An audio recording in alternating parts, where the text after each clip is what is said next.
আড্ডাটা আমাদের বেশ জমে উঠেছিল। হঠাৎ আকাশে মেঘ করে বৃষ্টি নামতে শুরু করলো। হেই গাইজ, দিস ইজ শুভ।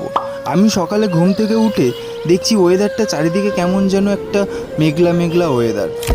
সকালের ঘুমটা ভাঙানোর জন্য কেটলিতে আমি চা বসিয়ে দিলাম।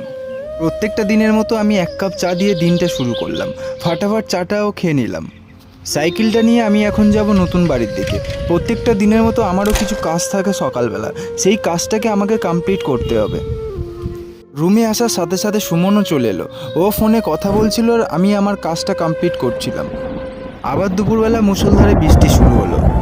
বৃষ্টি হচ্ছে হোক, এই সুযোগে আমাদের রোমিওকে স্নান করিয়ে আমি খাওয়া দাওয়াটা সেরে ফেলি। বিকালবেলাতে ভাটাতে যাই, কারণ চারিদিকটা সবুজ আর সবুজ, আকাশ মেঘলা ওয়েদার, খুবই ভালো লাগে। তাই বিকালবেলা ঘুম থেকে উঠে ওখানে চলে যাই সবাই মিলে গল্প করতে। চলো আজকের জন্য এখানেই শেষ